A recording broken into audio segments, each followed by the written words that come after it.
Hello. You're highly welcome back to this YouTube channel. And if you're new here, you're welcome. And if you're coming back from the previous video, which is the part 1, you're highly welcome. And if you're yet to hit the subscribe button, please do so. I suggest you do so because you would of course enjoy it here. So without much talk, let's dive right into the video and learn how to finish making the ball gown finally. So let's dive right in, and also do not touch the dial.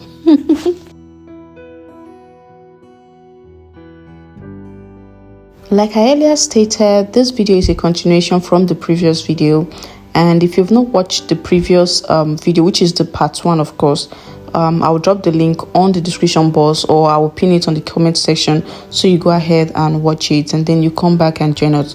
But if you still just want to go ahead and watch this part, no problem, you're highly welcome to join us.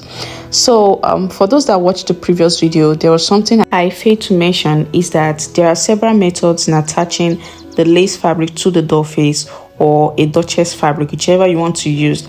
And the method I used in part 1 is one of the major method, and the other method is for each pattern you simply cut out 2 doll face or duchess fabric and the lace fabric.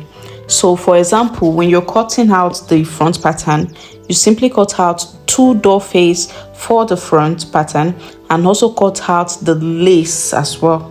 Then you go ahead and use aiming gum to glue the lace to one of the doll face, making it become one. So it's more of like you fuse the lace and one of the doll face together to create just one fabric using the aiming gum. And then the other doll face will be used as lining. So if you still do not understand this second method, do not worry, I'll try and make a video. I'll make a video, not try. So I'll make another video, a detailed video actually, to show you how to make use of the second method. Now the advantage of this second method is that it helps avoid the slacking issue or stretching issue of a lace. Once you have fused the lace to one of the doll face, you bypass that aspect of the lace being stretchy or slacking when you're sewing. So that's just the advantage you grab. So I'll make a video on that entirely so that you understand that aspect. But for now, we're going to go right into the second video, and let's dive right in. So right now I'm making use of this high quality lining or doll face or duchess fabric, whichever you want to make use of. But if you're going for extreme luxury and a highly professional work, it's best to make use of the duchess fabric. So I have gone ahead to fold this lining into 2, as you can see, and the next step right now is to go ahead and calculate the radius of this flare. And I'll be cutting out a 180-degree flare. So to get the radius of the 180-degree flare, you need to first of all calculate for the waist of the flare and also get the length of the flare. So get ready for some rounds of calculations, and if you feel confused or get confused during any of this calculation, don't worry, just relax yourself and take something quite refreshing to help refresh your brain, and then come back and it will definitely sink in. So let's dive right into the calculations. So here's the formula to get the waist of a 180-degree flare. Simply add the waist circumference plus the zip allowance, then divide by 3.142. And if you want to add seam allowance or sewing allowance to the flare like me, all you have to do is to add your waist circumference plus zip allowance plus seam allowance, then divide it by 3.142. So since the waist circumference of this child is 20.5 plus 1 inch, which is for the zip allowance, plus 1 inch, which I'll be using for the seam allowance, it's going to give me 22.5 divided by 3.142 gives me 7.1 inches. So 7.1 inches is the waist of this flare. So now that I've gotten the waist, the next step is to go ahead and get the length of this 180-degree flare. Now to get the length of the flare, you can either measure from the waist of the child to where you want the gown to stop, or you can measure the gown length, that is from the shoulder to where the gown would stop, and subtract the upper bodies, also known as the half length, which is from the shoulder to the waist. So right now I'll go ahead and subtract the upper bodies from the gown length of this toddler. So the gown length measurement I took for this toddler is 21 inches, and the upper bodice or half length in the part 1 video was 8 inches, right? So 21 minus 8 inches gives me 13 inches. So 13 inches is the length of this flare. So now that I have the length of the flare, I'll go ahead and calculate for the radius of this 180-degree flare. So to get the radius of a flare, all you have to do is to add the waist of the flare to the length of the flare. And remember, I got 7.1 inch for the waist of the flare, and I got 13 inch for the length of this flare. So 7.1 plus 13 gives me 20.1 inch. So therefore, the radius of this flare is 20.1 inch. Now that I've gotten the radius, all I have to do now is to go ahead and mark out the radius on this lining that I've folded into two. So I'll go ahead and bring in my tape and place it here like this, and I'll start marking out the radius of this flare like so. So this is me marking out the radius, which I calculated for, which was 20.1 inch. So this is me marking it out like this. So this is how your tape should be placed, and this is how you should start marking out the radius like this. It's more of like a moon shape, or should I say semicircle. I really don't know the shape to call this, but just go ahead and do this. So I'm marking out 20.1, which I calculated for, which is the radius, and I'll just connect this dot to, get this curved shape like this. And now that I have this, as you can see, so this is what I have, I'll go ahead and add half an inch for sewing allowance like this. So I'll just add half an inch like this for sewing allowance. So I'll just add it like this, as you can see. So now that I've marked out the radius of this flare, I'll go ahead and mark out the waist of this flare by also placing my tape at this point and marking out the waist of this flare. So remember, the waist of the flare calculated for was 7.1 inches. So that is what I'm marking out. I'm marking out 7.1 inches like this, and I'll go ahead and connect this dot to get a curve like this. And I'll also go ahead and add half an inch for sewing allowance. So I'll go ahead now and add the half an inch for sewing allowance like this, as you can see.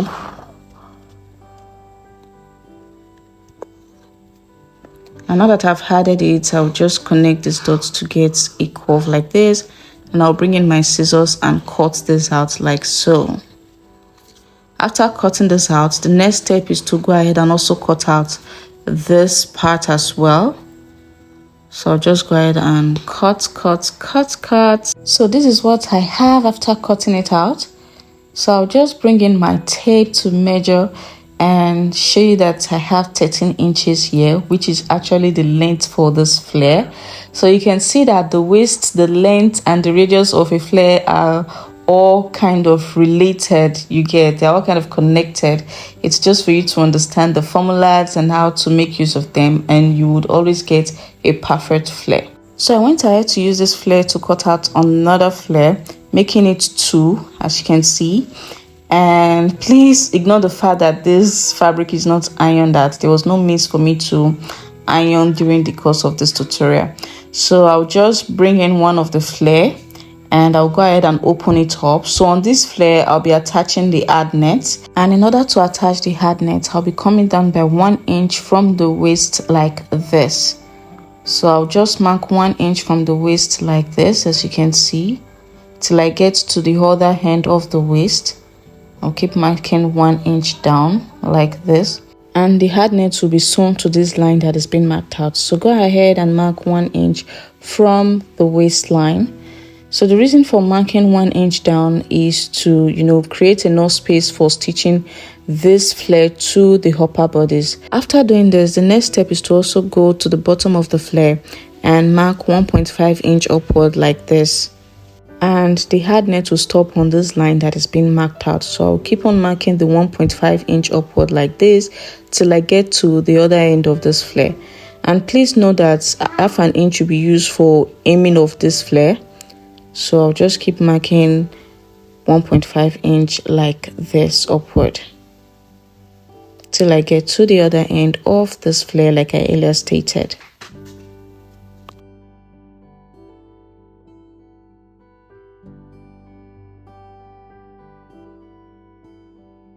So after marking this out, I'll go ahead and cut out the hard net, which will be from this line to this line. So that will be the length of my hard net. And this is it, guys. I have cut out the hard net, and I will go ahead and pleat it on this line like this. I'll go ahead and pleat it, then run a stitch through it. I'll pleat like this and run a stitch through it. You can actually double the hard net if you want a fuller flare, or you can use another method which I showed in my previous video. So you can see the length of the hard net. So after doing that, I would bring it back and show you guys. And don't forget to aim like this. Aim the bottom or the down of the flare like this. Make sure you aim to have a neater flare. So after pleating the hard net on it, I'll show you. So this is it, guys. I have pleated the hard net on this flare, and as you can see, the flare is longer than the hard net, so that was the reason I went up by 1.5 inch. So now that I've done this on this particular flare, I will go ahead and bring in the other flare, the second flare. So this is the second flare, and on this flare I'll be attaching the tulle or the net. So in order to cut out the tulle, I'll need to measure out this flare. So this flare I have 13 inches, so I'll be adding 1 inch when cutting out the tulle, so that will make it 14 inches that will be cut out for the tulle or V-net. And I'll go ahead and fold it into multiple folds like this till I have something like this. And make sure you iron before folding it, because you want a neat V-net. If not, your work is going to look so rough. So make sure that is a must do. Make sure you iron before you fold into multiple folds like this, so that you have a neat V-net and it's going to give you a neater finishing. Trust me, you need to iron before you fold. So I'll go ahead and mark out 14 inches. So the V-net or tulle has to be 1 inch longer than the flare. And the reason for folding into multiple folds till I had this smaller fold is so that it will be easier when I am cutting this out. So that's just the reason. So I am marking out 14 inches now like this. And after marking it out, I'll go ahead and cut this out. I'm making sure it's properly arranged. I'll go ahead and cut this out like this. And I will also place it like this and use it to cut another one till I get to the end of this net, till I finish this net. So I'm making use of 5 yards for this net. Yes, you can use more than 5 yards. You can use up to 15 yards for your V-net. It depends on the kind of fullness you're going for. So I'm just going for a minimal kind of fullness, so that's why I'm making use of 5 yards for this tulle or net. So now that I've cut it out, I'll go ahead and gather it on the waistline of the flare like this. I'll just create gathers like this or ruffles, and then I will run a stitch through it like this on the waistline. So after stitching one V-net to the flare, you also go ahead and bring in the other V-net and also stitch it. It's like you are piling them on top of each other while doing the gathers and the ruffles, or you can just hold all the V-nets at once and create gathers or ruffles with them if you can. If you can't, you can just go ahead and just do it one at a time. So this is it, guys. I have stitched all the V-nets or tulles that I cut out to the flare. As you can see, I have done the gathers with all of them. So I'll go ahead and stitch the V-net to the flare on this end, and also do the same thing to this end of the flare as well. I'll just go ahead and stitch the V-net to the flare on both ends. After doing this, I'll bring in the upper bodies or half length, and now it's time to join these upper bodies to this flare. And in doing that, I would need to find the middle of this flare, the midpoint of this flare, by folding over like this. As you can see, I'll fold it like this to get the middle of this flare, and I'm going to notch it like this at the center to get the center, the midpoint. And I'll also go ahead and find the midpoint of the upper bodies by folding over the lace fabric like this and also notching the midpoint, that is the center. So I'll go ahead and give it just a little notch like this to indicate this is the center. and I'll place the right side of this lace fabric of the upper bodice on the right side of the flare like this, and then I'll go ahead and stitch it to the waistline like this. I'll close up the waistline. So this is it, guys. As you can see, I have closed up the waistline. Don't forget to use your needle and thread to tack this belt to the lace so it doesn't open like that. So this is what I have. You can see it's already coming out beautiful, and this is the wrong side. So I'll go ahead and bring the flare with the hard nets. So this is the flare with the hard net, and I'll be attaching this to the door face of the upper bodice. So in doing that, I'll make sure the right side of the flare is lying against the right side of the door face, and I'll go ahead and close up the waistline as well. So I'll also go ahead and close up the waistline, and I'll bring it back. Now it's time to create the bow tie, and in order to do so, you need to attach the lace fabric to the door face, and in doing so, you can either just get to sew it round, or you can use the aiming gum to glue the lace fabric to the door face. And you can use any measurement of your chest. For me, I used 4 by 15 inches. So you can use any measurement of your chest. It depends on how big or how small you want the bow tie to be. Then you go ahead and fold it over like this and just run a stitch around it like this and leave a little space at this top. So this is it. I have run a stitch through it, and this is the only opening here. So I'll use this opening to turn this over to the right side like this. So I'll just go ahead and turn this over to the right side through this opening, as you can see. So you can use your scissors or any sharp object to push out the edges, and then to close up this opening, just go ahead and fold in over this part, and then you run a stitch through it. Then you go ahead and just hold your bow tie like this and use needle and thread to tack it like this. So you can see you have your bow tie. So you can use any other piece of fabric, maybe the black doll face, to just wrap it around at the center, and you have a beautiful bow tie. So guys, this is the wrong side of the dress. As you can see, it's looking so neat. So this is the wrong side of the dress, and make sure you iron. It's very necessary. I could not there was no means of ironing during the process of this tutorial, but make sure you iron. So you can see the tulle net is longer than the lining, so that is how it ought to be. The tulle net or v-net is longer than the flare. That is how it should be. So this is the right side of the dress, of the gown, and you can see it's looking beautiful. And this is the bow tie that I have created.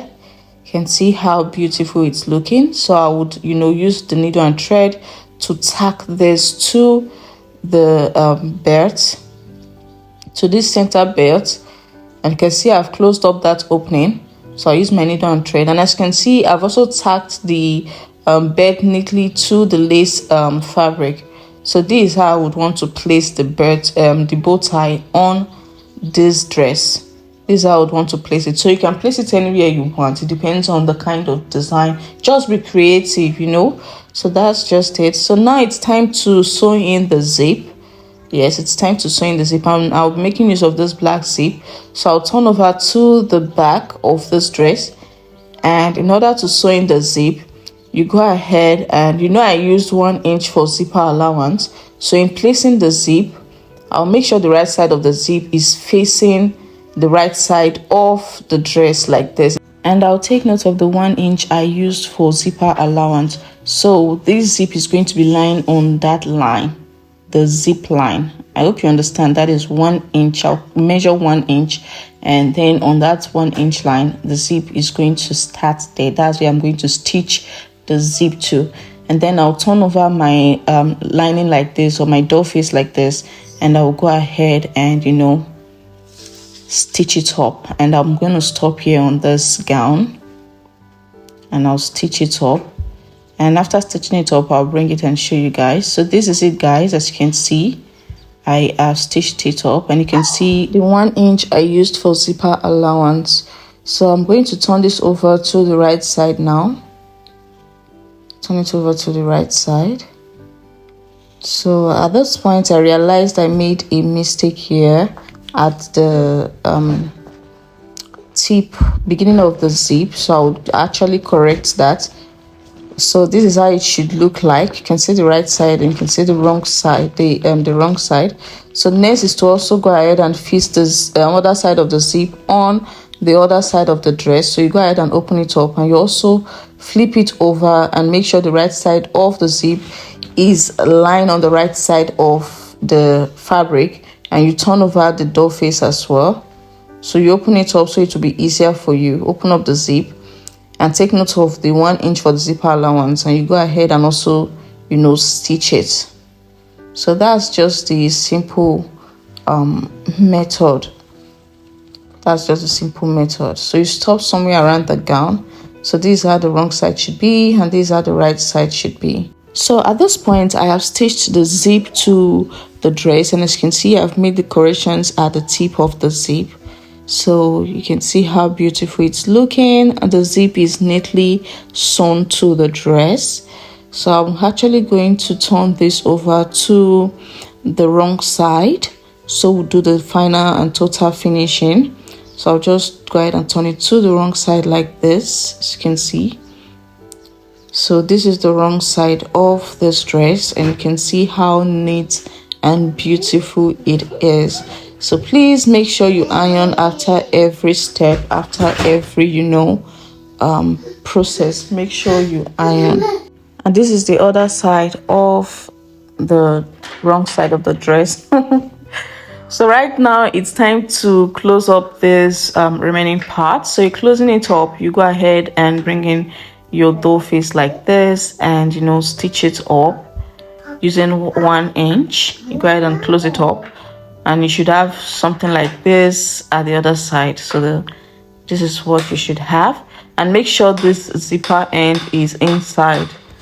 Make sure it's inside. Then for the ad nets, you can go ahead and also, you know, stitch it up on the wrong side as well. Close it up, and when closing it up, make sure you stop halfway. Make sure you stop halfway. And for the other door face, you also go ahead and close it up on the wrong side as well. And as for the V-net or tule, you can see I have closed them up. I just put all of them together, and I just run a stitch to close them up using 1 inch, about 1 inch. So after doing that, you are done with the dress.